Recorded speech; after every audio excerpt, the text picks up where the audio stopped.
Welcome back to the ForceCom Frontline. I'm Ashley and I'm your host. I hope you had a chance to listen to our last episode.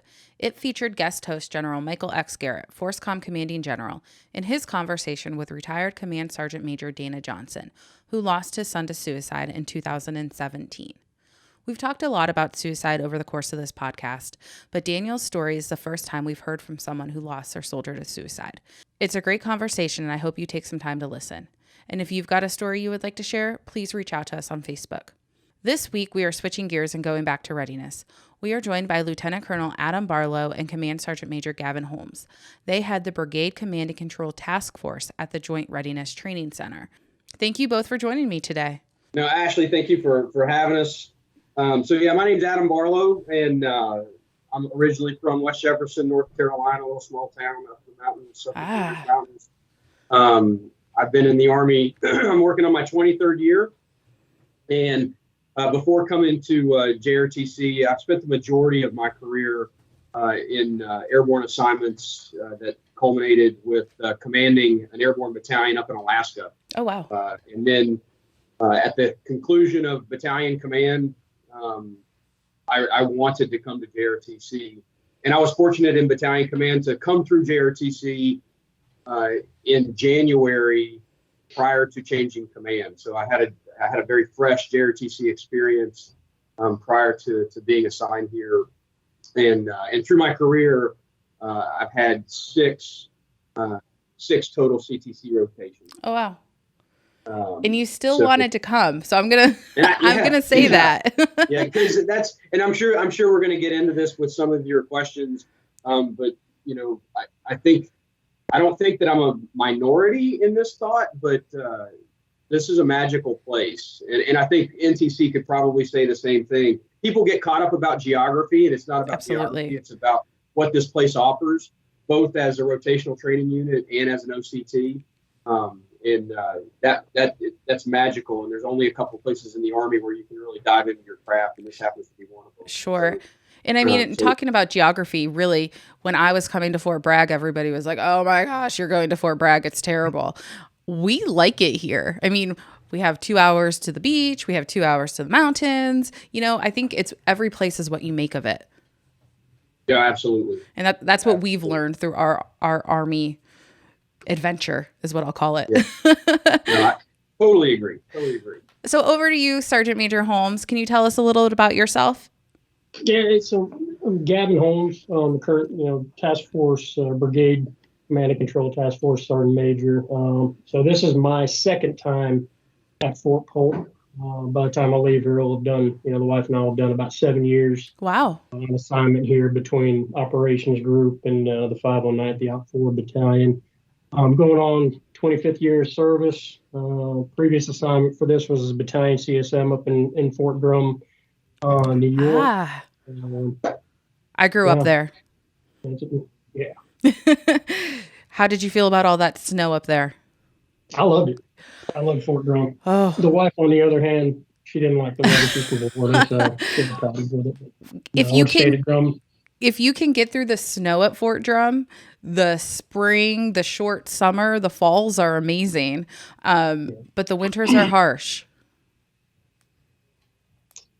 I had also got a little tidbit from Major Dirch about, she set me up. She was like, Sergeant Major Holmes wants to retire to Greece.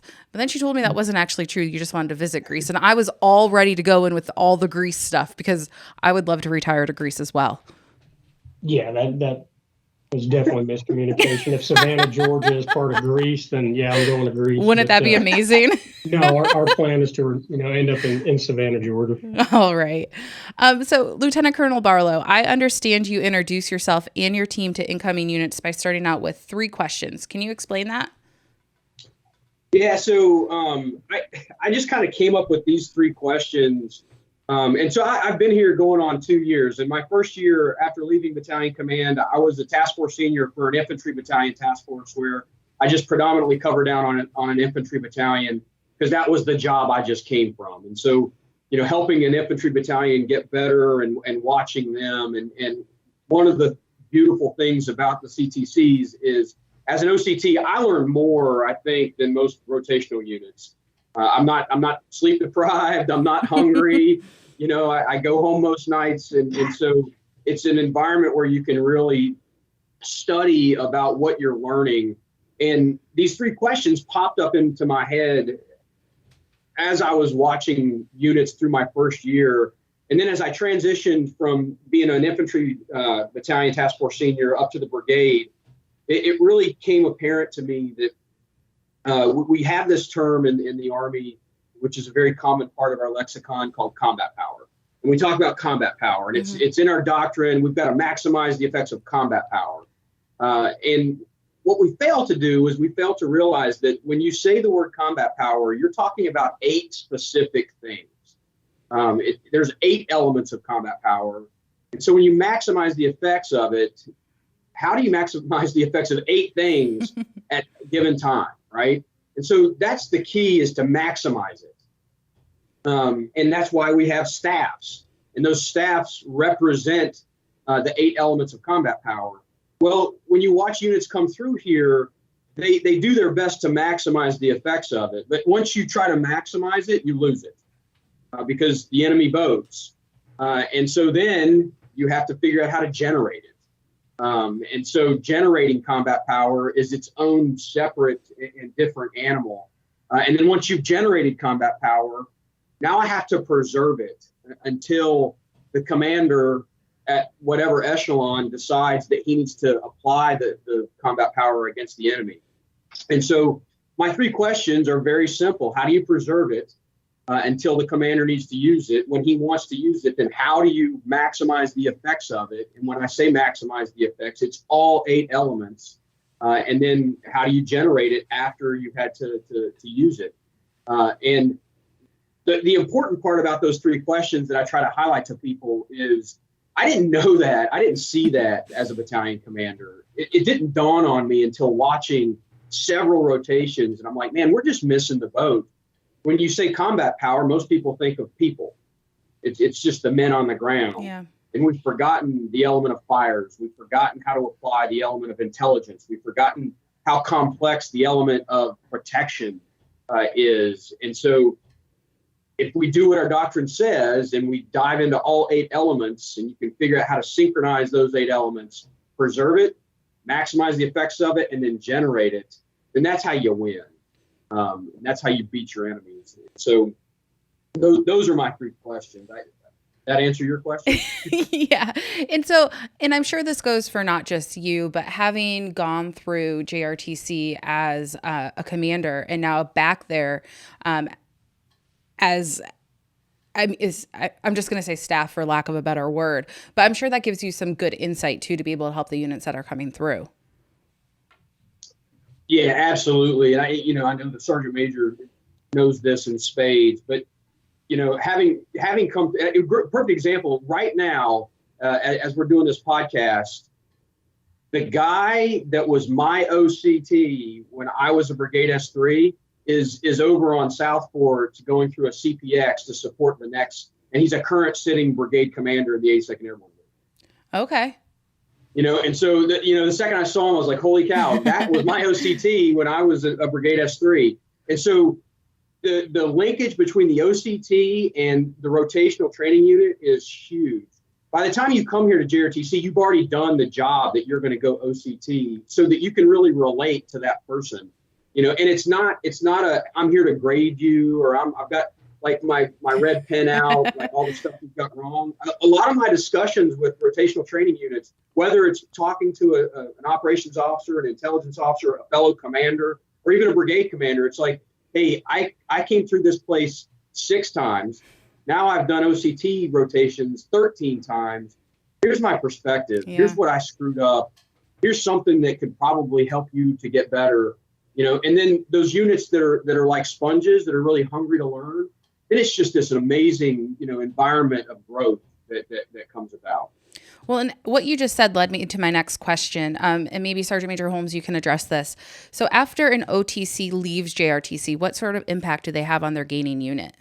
Yeah, I'm trying to figure out how to frame that one. So I guess, let me kind of peel it back a bit. So the CTCs, JRTC, NTC, JMRC, they receive talented leaders from across the Army. And then what we do is at the CTCs, they're provided the opportunity to focus solely on their craft and doctrine, without a lot of extraneous, kind of distractions. Like, this is our job, Right. between 8 to 10 rotations a year, 3 weeks at a time. That's what we're doing. Yeah. So they're influencing directly, the rotational training unit that they're working with. They're imparting that knowledge and that experience on the rotational unit that they're working with. That has a direct impact, but indirectly, they're impacting BCTs across the Army. They're impacting the total force, because those people that, the soldiers that we work with and we coach and teach and mentors that come through the rotation, they're going to leave that unit. Yeah. And they take, those little seeds that were planted here at JRTC, and they spread those, hopefully they're spreading those across, wherever they go. So when an OCT comes to JRTC, or a leader comes to JRTC, all they're doing is their craft. They're relearning it, rebluing on their doctrine, and they're watching units struggle with it and helping them. We meet them where they're at, and the guarantee is they are going to leave here better than they got. If they're a great unit, they're going to be a phenomenal unit. If they're a good unit, they're going to leave here a great unit. That's what we guarantee them. It's a lasting relationship. So getting an OCT, somebody with an OCT background in your formation, you can expect them to be extremely proficient at their craft, doctrinally sound, and able to train soldiers. Well, and what I'll say is, from listening to you, it sounds exactly like mastering the fundamentals, like General Garrett says all of the time. You have this person who has worked on their craft for however long they were at JRTC, and now they're going to another unit as a master at that, and they're taking that with them. 100%. So you both see new units almost on a monthly basis. Can you talk about some of the difficulties that you've observed, as well as maybe some of the positive trends? Yeah, so I think the number one difficulty that we observe is this huge shift out of the last 20 years. Sure. Into what the current threat is. And so going from counterinsurgency tactics that we've become comfortable with in Iraq and Afghanistan, and switching on a dime to formations that we're in large-scale combat operations. And it transcends all 8 elements of combat power. If you want to talk intel collection, from the days of, we have all these ISR platforms that are stacked up, that are in the air looking at one thing, patterns of life, and for this one person. That's just not reality in large-scale combat operations. If you want to talk about medevac, CASEVAC, where one soldier gets wounded in a firefight and the world stops and we have a golden hour, that's not reality, and so replicating that here at the JRTC, so that units come here and can feel what large-scale combat is like, where, hey, a commander's going to make a decision today. I might have to lose a platoon, or I might have to lose a company, and I have to be okay with that. I have to understand the risk with that, and change the thought process of how we fight is hugely, hugely important. But we're all creatures of habit. We've been doing things the same way for 20 years. Like I said, I'm working on my 23rd year. So I have, 2.5 years spent in, what was then staring at North Korea. Yeah. So even OCTs having to break their mindset, get back into doctrine, and figure out how do we train units to think in terms of large scale combat. Absolutely huge. Well, so, now that we are pulled out of Afghanistan, and the terrain in which we're war fighting is changing, I would think. And for me, and maybe I'm wrong on this, but does JRTC have like the villages and the mount sites? Sure. Yeah. I mean, we do everything in our power to replicate a realistic scenario whether it's a Pacific scenario, a European scenario, or a Caucasus region scenario. And those are the three scenarios that we rotate through, and so if we have units that are regionally aligned into Asia or units that are regionally aligned into Europe, then we change our scenario to look at that threat. And then we replicate with our Op 4 battalion here, we replicate that threat so that it matches what that unit would see if they did deploy. Okay. And that's kind of what I was thinking too, does that change based on, what that unit might have to do? Yeah, absolutely. Okay. And so each of you, in your own words, and we'll start with Sergeant Major Holmes, why can you tell me what JRTC is really, for maybe the person who doesn't know, and why is it relevant? Well, JRTC, it's a premier training center. It's a premier combat training center for light infantry and combined arms formations to come down here and at the BCT level, and we're starting to see some divisional influence with their headquarters coming down and taking part. But to come down and not have any distractions and just train. Yeah. You have the opportunity to deploy your formation, come to Fort Polk, conduct a joint forcible entry into the training area, and for 10 days you train. You're training against a world-class Op 4 that's free thinking and will adapt to what the RTU is doing, and it forces the RTU to adapt to them. And you're able to test systems and be part of a true joint force down. And we bring in Air Force contingents. We got multinational partners that come down and train with our units. So nowhere else, outside of a CTC, you can't do this at home station. It's just, you can't. So I think that's what, the CTCs and JRTC particularly bring to units. Okay. I think it's also important to pile on to the Sergeant Major's comments. I think it's important to realize the history behind the training centers.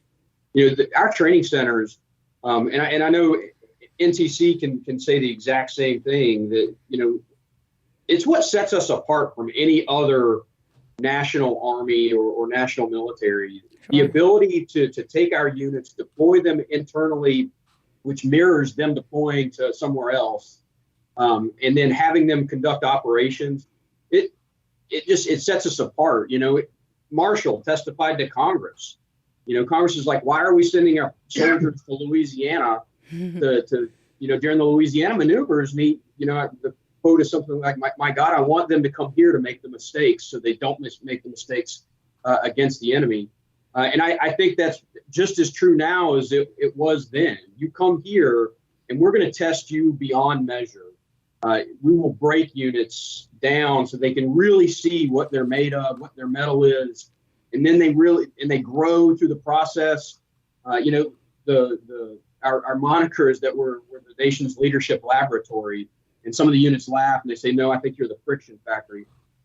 But however you take that, I think it's very true that we have the capability within our military to bring you here, absolutely destroy you, to really enable that character building, that learning, to make your organization better, so that if you are called to go and fight an adversary, it's almost like fighting the adversary is going to be easier than fighting a rotation at JRTC. Sure. And so can you talk a little bit about the multinational training, and does that look different than maybe what just a unit coming to JRTC would look like? No, it doesn't look different at all. As a matter of fact, we go out of our way to make it as realistic as possible. And I'll let the Sergeant Major comment, but yeah, previously I served 3 years in NATO, and if we're doing a European scenario, we do the scenario as though there's been an Article 5, declaration that's caused NATO to come together, and this rotation that we're getting ready to do has Canadians in it, so we speak the same language. Yeah. And then having served in Alaska, where we're part of Indo-PACOM, doing Pacific pathways and things like that, we have units come here and they'll partner with Indonesians or Thai, and we do everything that we can to make sure that hey, this is pretty much how we're going to fight if we're going to fight with our allies and partners across, and we fully integrate them into whatever the scenario is, to even include live fire operations. I don't know, Sergeant Major, you have any comment on that?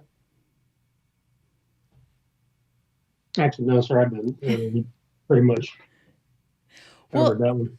Well, and you think about current news, like what's going on right now in our world, and the opportunity for our units to train with other militaries that they could find themselves next to. What a great way to be able to, be prepared for that when you might not think you need to be prepared for it. Oh yeah, absolutely. Absolutely. So Lieutenant Colonel Barlow, I wanted to ask you, we talked about, what JRTC is, but anybody can listen to this podcast. And so if I was a new spouse and my soldier was going to JRTC, what can I expect? You're a new spouse and your soldier's going to, is he coming here as rotational training unit? Or yes, he's coming there. He's coming there to train with his unit. Okay. So what I would tell you, so as a battalion commander, knowing that we had a JRTC, we're up in Alaska, we have a JRTC rotation coming up.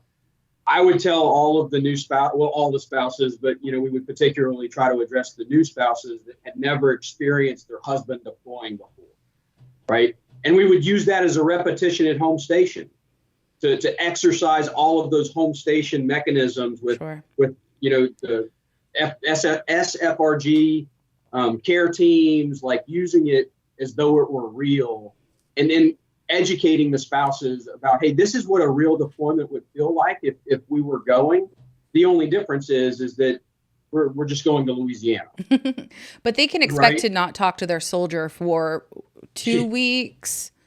Yes. As a matter of fact, that was usually a part of, and again, it was part of like getting your SFRG energized, getting spouses plugged into the organization so that they would rely on the organization. Sometimes there's trouble. Yeah. Like spouses don't want to plug into the Army. They hey, that's what my husband does. That's not what I do, until they want information. Sure. Right. And so we would do town halls and everything leading up to the rotation, and be very upfront that, hey, once we go into the training area, cell phones are not allowed. Yeah. For various reasons, but cell phones are not allowed. And so you're not going to be able to pick up the phone and talk to your soldier. Now if there's an accident or an injury or something happens, yes, we will facilitate communication with your family member. But cell phones are removed, and you will receive updates, whether it's updates through SFRG or updates through social media. Sure. And then we would encourage them, hey, watch the JRTC, Twitter and Instagram, so that you can see, your soldier on those methods. So those are some of the actions that we would take to help educate families. I would put a little bit of money on it that for some spouses, when their husband goes to JRTC and they don't talk to them for 2 weeks, that's probably the first time that they're really having to go through that, where, they are out of communication. So it's a good practice for spouses and families too. Yeah, absolutely. Absolutely. You mentioned that you were at the 509th and now you're in your current position. So you've seen a multitude of roles at JRTC. And so what are the similarities and how does that all work together? OCTs go down to Geronimo and take over leadership positions there. The first of the 509th are OP4. And then, OP4 soldiers come up to being OCTs. And if you think about it, when it comes to working with the rotational training unit and coaching, at the company, battery troop, and below level, if you're working with somebody that, 2 months ago, 3 months ago, 4 months ago, whatever, you were fighting against, you bring the experience from the enemy's perspective into your coaching. There's a misconception out there that Geronimo just goes out in the box and they run amok and they cheat. No, that's absolutely not the case. They are just phenomenal. It's a phenomenal organization. They are truly world class. I don't remember how long ago it was, but the Army Times back in the day put something out, said that 1st Battalion 509th was the most hated, unit in the Army. And there's a front page copy of that hanging up in the 509th headquarters. They relish that. They love that because it's such a great organization. So understanding how the enemy fight, the JRTC has done a great job of trying to keep, the Op 4 battalion as relevant as possible to the current threat, whether it be resources, training. We can't duplicate a lot of things, but they do a phenomenal job of replicating what rotational training units would see based off the region that they're going to go. Sure. All right. That kind of touches on what you were getting at. Absolutely. That was exactly what I was looking for. Yeah, I knew. So I know we're running out of time, but I want to give you each an opportunity. Is there anything that we haven't covered? Anything else you want to add to this? So there's two things that I think we need to touch on specifically, regards to the audience that we're talking about and how we've had to shift from COIN into LISCO. And that, General Garrett has said that, now division is the unit of action.